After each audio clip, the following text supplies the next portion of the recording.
Part 2. I hid under my abusive mother's back porch. I found my deceased father while I was down there.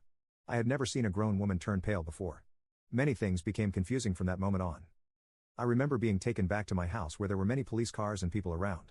The back porch was surrounded by yellow tape, and someone was taking away a black bag while my mother was handcuffed. After that, I went to live with my grandparents, Sheriff Joyce and her husband. I tried to ask what had happened and who Leo was, but I was always silenced. I was too young to know, but life got much better. Grandma was the best woman I could have hoped for in my life. We went out on weekends to the movies where she would let me have a giant soda even though I had to go to the bathroom halfway through the movie. When I asked if I could drink at 13, she let me try a beer. I spat it out and never touched it again. She never judged me for my love of art, letting me paint my room several times over the years. I felt safe by her side. She never raised her hand against me. When I turned 16, Grandma took me back to my mother's house. Everything had been torn down, but I could still see the yellow tape wrapped around some trees faded and torn. We sat together in the back of her truck.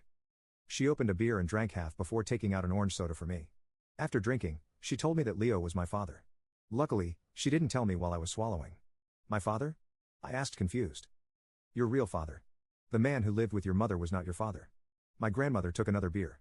Leo was my son. I loved him so much, but when you were about 6 months old, he disappeared. My stomach sank. My mother just imprisoned him under the porch? I asked, starting to feel sick. Grandma took a deep sigh before leaving the beer unopened. It's something I could never understand. Leo told you to find me and that he loved crosswords. Right? He kept me warm that night.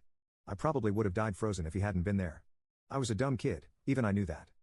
My grandmother was silent before opening the beer and drinking it all. Alex, Leo was dead all the time. He was dead when we found him. There were only bones left. The specialists confirmed it, and your mother confessed to what happened. They had a fight, and she pushed him down the stairs. He broke his neck. She clenched her fists. I knew she had something to do with his disappearance, but I never had proof until you walked into my sheriff's office covered in dirt and told me he was under the porch. I was in shock. I couldn't breathe. All I could do was nod, but I saw him. He was alive. He had that butterfly necklace. I remained silent when Grandma took a small evidence bag out of her pocket. It was the necklace.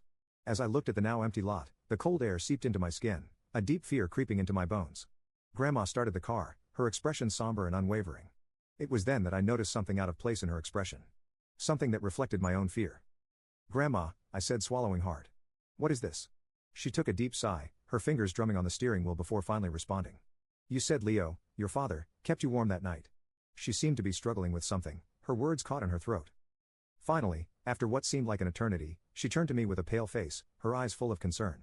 Your father wasn't the only one your mother buried under that porch, Alex. My heart pounded in my chest. I felt a chill run down my spine as I looked at Grandma. My mind unable to comprehend what she was saying. What do you mean? I choked on the words, my throat dry. Are you saying that I choked on the words, my heart pounding. Are you saying there are more people under the porch? She simply nodded, a tormented look in her eyes. At that moment, the fear I had felt amplified, enveloping me like a suffocating shroud. Leo wasn't the only one. There were other men my mother had betrayed, deceived, and killed. My grandmother opened the glove compartment as she explained. She claimed it was a tradition. She tried to explain it to me, saying it was some kind of ritual. I didn't believe her until we discovered she was serious.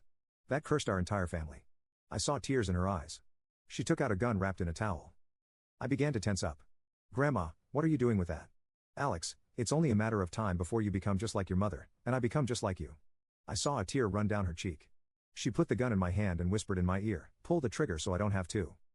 I'll go right after.